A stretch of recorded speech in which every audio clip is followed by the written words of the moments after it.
الله الرحمن الرحيم يا أيها الذين آمنوا لا تكونوا كالذين عصوا موسى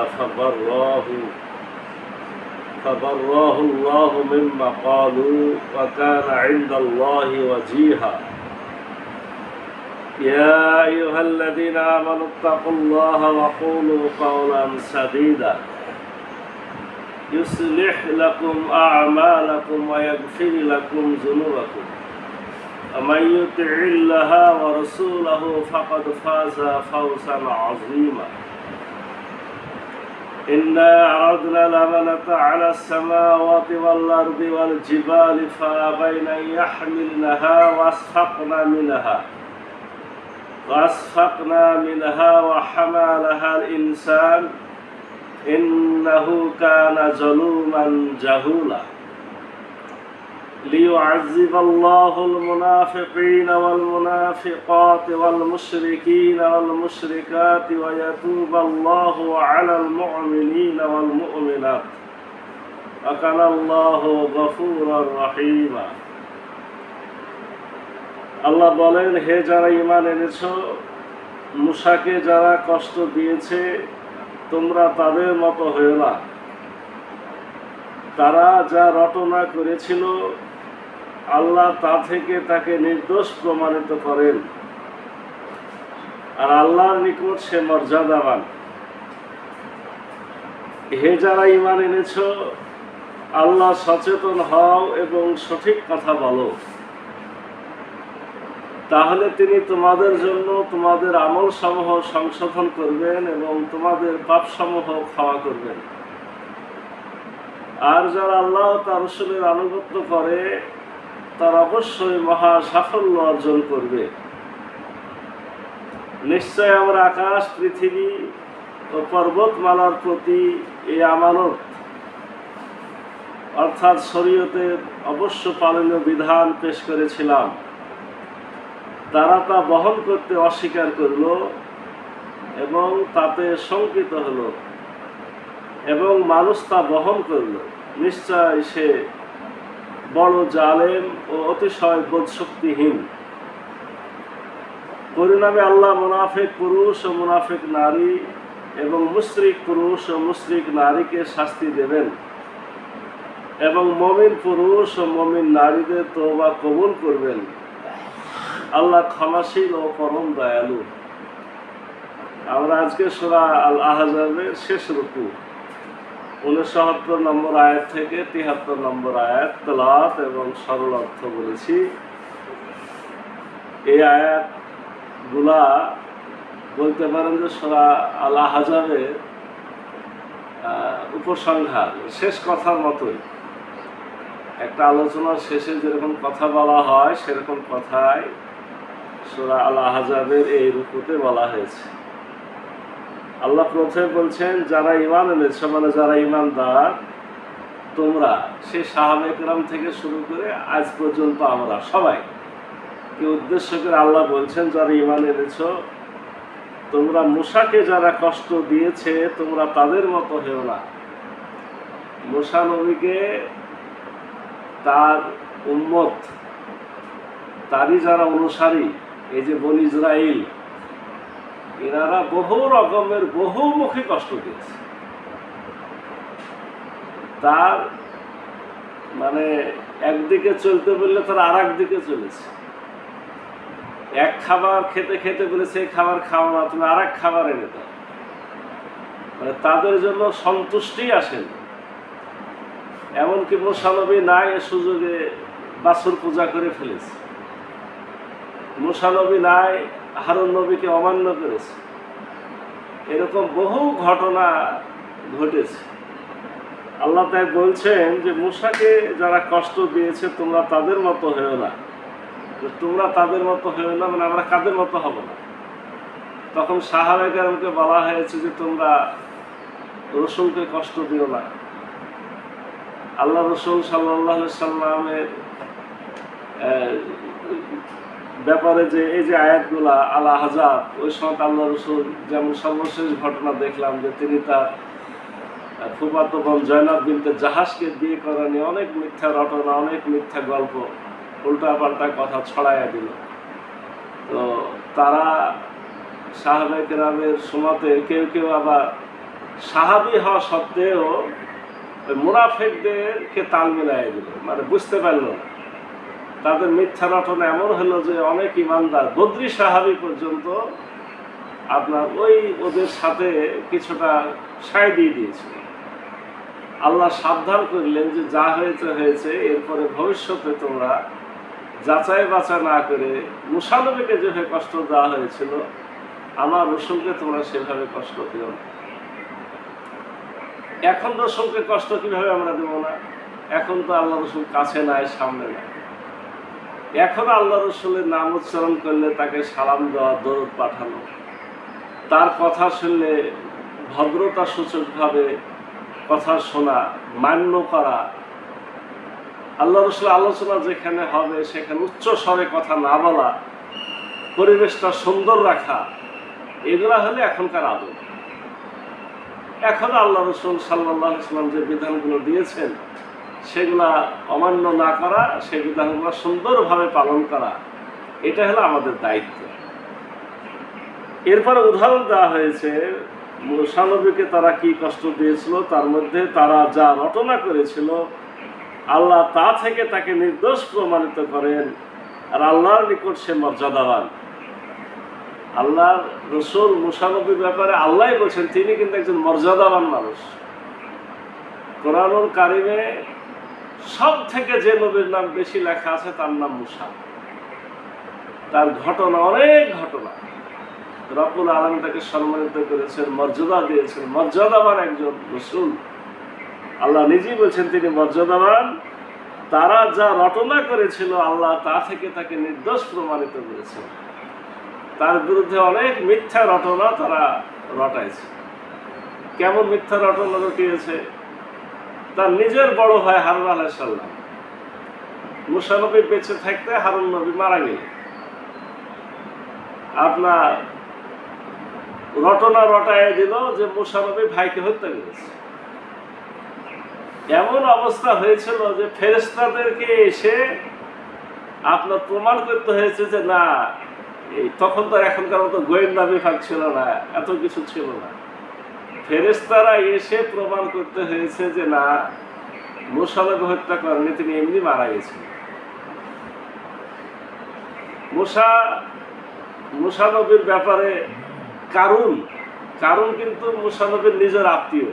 এই যে আমরা কারণের সম্পদ ধ্বংস হয়েছে বলি, এই কারণ যখন দেখলো কিছুতেই পারা যায় না, দুর্নাম রটাইলো যে মুসা নবী ব্যভিচার করেছে। নাউজুবিল্লাহ, মুসা নবী একজন মহিলার সাথে খারাপ কাজ করেছে, সেটা রব্বুল আলামিন তাদের দ্বারাই প্রমাণ করেছেন যে না, সে মহিলা নিজেই প্রমাণ দিয়েছে যে না, মুসা নবী আমার সাথে খারাপ কাজ। মুসা নবীর ব্যাপারে তারা প্রচার করত তিনি ভদ্র মানুষ, সবসময় জামা কাপড় পরে থাকতেন, অন্যদের মতো গা খুলতেন না।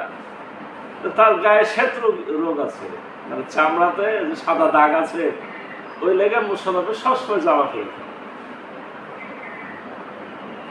শেষ পর্যন্ত যে আপনারা জানেন গোসলের ঘটনা, আল্লাহ রসুল গোসল করতে নেমে উঠেই কাপড় পরে নেবেন গায়ে, তো কাপড় বাতাসে উড়ে গেল ওদের মধ্যে, মুসা নবী পিছ দৌড়ায় গেল কাপড় নিতে।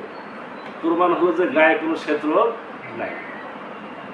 এ ব্যাপারে আপনাদেরকে সাবধান করি, একটা ঘটনা বেশিরভাগ আলেম ওলামা প্রচার করে, নবী রাসূলের ব্যাপারে সব আলোচনাগুলা এভাবে করাটা কিছু জ্ঞান বুদ্ধি যুক্তি দিয়ে করা দরকার।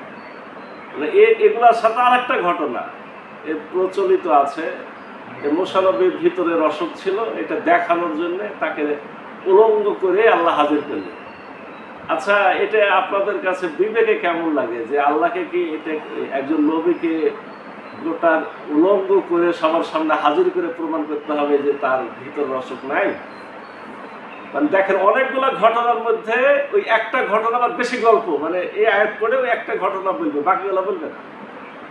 তার মানে ওই ঘটনা আসলে মানে আমরা আলোচনা করতে চাই না এভাবে যে তাকে কাপড় খুলে হাজির করতে হয়েছে। মানে এই সমস্ত ব্যাখ্যাগুলো আমার অনেক কিছু ঘুরে বনি ইসরায়েলিদের ঘটনা, তো এই জন্য বেশ কিছু কথাবার্তা সঙ্গত মনে হয় যে তাকে উলঙ্গ করতে হবে, দরকার নাই, জামা খোলা যেতে পারে, সে ব্যভিচারী না প্রমাণ হবে, তার ভাইকে হত্যা করেনি সে রটনা ঠিক। তো অনেক রটনার মধ্যে কি এখানে ওই সরাসরি কথা লেখা ছিল যে ওই কথাটা বেশ আলোচনা হয়? কোরআনে তো ওরকম কিছু লেখা নাই, ব্যাখ্যা। যাক, আল্লাহ রাব্বুল আলামিন যাবতীয় মিথ্যা রটনা নির্দোষ প্রমাণিত করেছেন। আল্লাহর নিকট তিনি ছিলেন মর্যাদাবান। হে যারা ঈমান এনেছো, আল্লাহ সচেতন হও এবং সঠিক কথা বলো। দেখেন, এই কথা বলার পরে আল্লাহ বলছেন যে তোমাদের দায়িত্ব আল্লাহ সচেতনতা অর্জন করা, আর মুখে যে কথাগুলো বলবে কাওলান সাদীদা, এই কথাগুলো যেন মজবুত কথা হয়, সঠিক কথা হয়, কোনো আউল ফাউল কথা কোনো মুমিনের মুখ দিয়ে যাতে বের না হয়। কথা বলার সময় সাবধানতা অর্জন করতে হবে, শুদ্ধ সঠিক কথাটাই বলতে হবে। যদি আমরা সঠিক শুদ্ধ কথা বলি, ভদ্রতা কথা বলি, মিথ্যা কথা না বলি, মানে বেফাস কথা না বলি, মুখকে কন্ট্রোলে রাখি, আল্লাহ রসুলের যে হাদিসটা আছে না, যে তোমরা দুটা নরম জিনিসের যদি জামিনদার হও, আমি তোমাদের জান্নাতের জামিনদার হব। দুটা নরম জিনিস মানে দুই ঠোঁটের মাঝে জিহ্বাটা একটা নরম জিনিস, আর দুই পায়ের মাঝে একটা নরম জিনিস। এই দুটা জিনিস নিয়ন্ত্রণে যদি রাখা যায়, কন্ট্রোলে রাখা যায়, বিধিসম্মতভাবে রাখা যায়, তাহলে জান্নাতে যাওয়াটা সহজ। আর এই দুটাকে যদি ছেড়ে দেন, লাগামহীন করে দেন, আপনার দুই পায়ের মাঝেরটা আলহামদুলিল্লাহ তো অনেকেই সতর্ক থাকে, কিন্তু দুই ঠোঁটের মাঝের জিহ্বা, এটার কন্ট্রোল নাই। দুর্নাম করা, গীবত করা, মিথ্যা কথা বলা, ঝগড়াঝাটি করা, মানুষকে জিহ্বা ভাষা দিয়ে কষ্ট দেওয়া, আপনার বাটফারি দালালি করার জন্য আজে বাজে কথা বলা, জিহ্বাটা কে দিয়েছে যে আপনি এত কথা বলেন? এত মিথ্যা কথা যে বলেন, সাহস কে দিয়েছে? কার জিহ্বা? রব্বুল আলামিন জিহ্বাকে আপনার আমার ভালো কাজের জন্য দিয়েছে।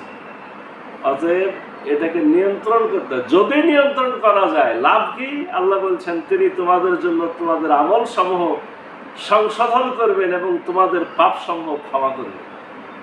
খেয়াল করলেন?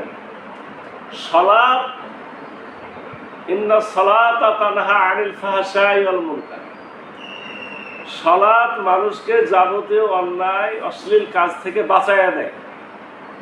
যার সালাত যত ভালো হবে, শুদ্ধ হবে, সে তত অন্যায় পাপ থেকে বাঁচতে পারবে। এটা সালাতের শক্তি। সালাতের শক্তির মতো এই জিহ্বার শক্তি। আপনি যদি সঠিক কথা বলেন, বেশি বেশি ভালো কথা বলেন, কোরআনের কথা বলেন, হাদিসের কথা বলেন, ঈমান আমলের কথা বলেন, এই জিহ্বা দিয়ে খারাপ কিছু না করেন, তাহলে রব্বুল আলামিন আপনাকে একটা সালাত যেভাবে আপনার উপকার করে, সঠিক কথা বলা আপনাকে সে উপকার করবে। সে উপকারটার নাম কি?